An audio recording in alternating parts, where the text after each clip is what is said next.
I'd like to talk a little bit about the war in the Persian Gulf.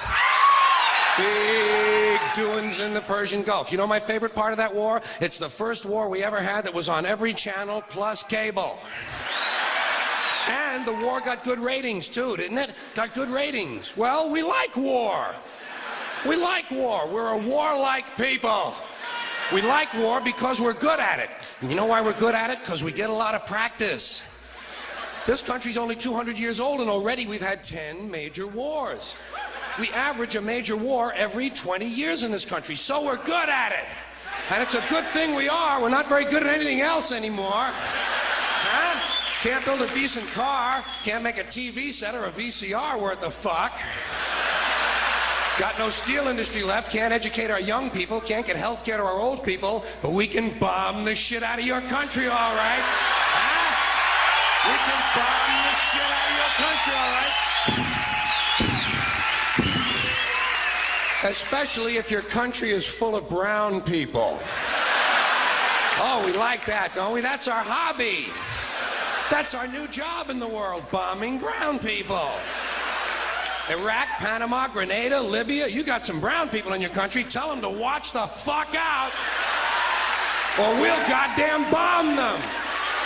Well, when's the last white people you can remember that we bombed? Can you remember the last white? Can you remember any white people we've ever bombed? The Germans, those are the only ones, and that's only because they were trying to cut in on our action. They wanted to dominate the world. Bullshit, that's our fucking job. That's our fucking job.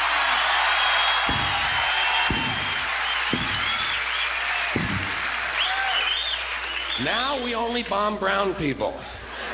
Not because they're trying to cut in on our action, just because they're brown.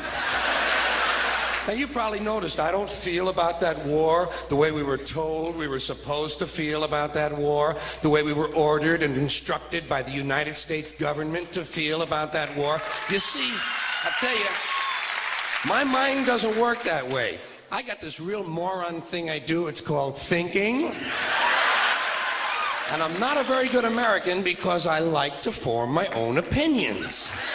I don't just roll over when I'm told to. Sad to say, most Americans just roll over on command. Not me. I have certain rules I live by. My first rule, I don't believe anything the government tells me. Nothing. Zero. Nope.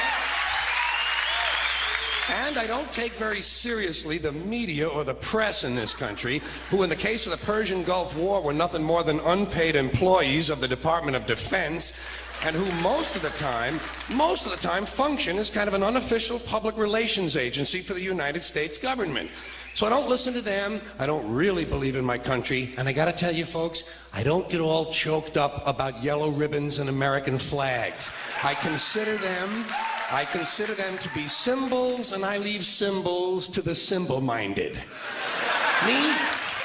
I look at war a little bit differently. To me, war is a lot of prick-waving, okay? Simple thing, that's all it is. War is a whole lot of men standing out in the field waving their pricks at one another.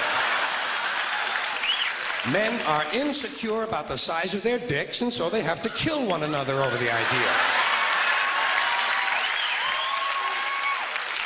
That's what all that asshole jock bullshit is all about. That's what all that adolescent macho male posturing and strutting in bars and locker rooms is all about. It's called dick fear.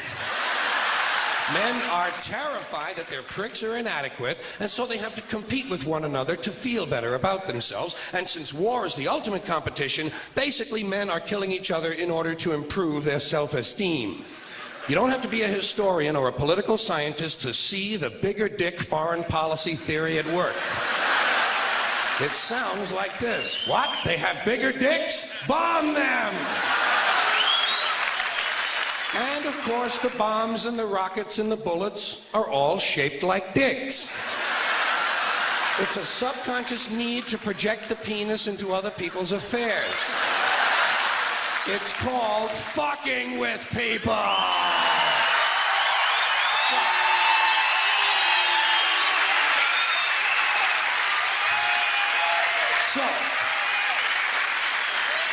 As far as I'm concerned, that whole thing in the Persian Gulf was nothing more than a big prick-waving dick fight. In this particular case, Saddam Hussein had questioned the size of George Bush's dick.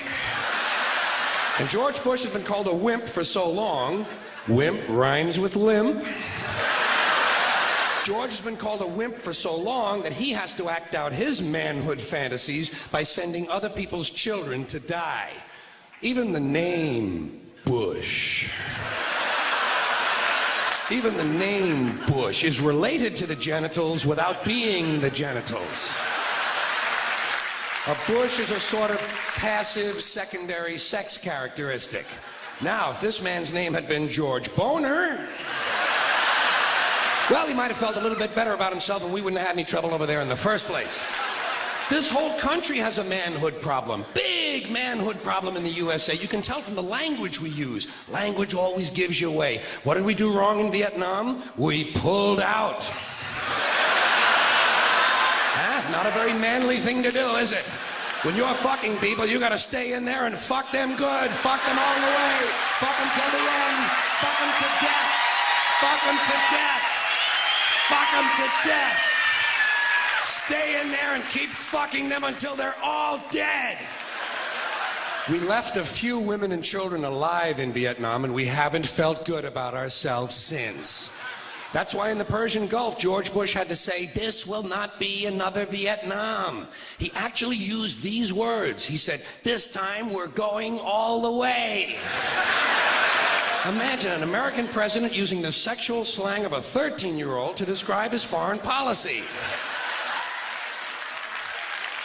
If you want to know what happened in the Persian Gulf, just remember the names of the two men who were running that war.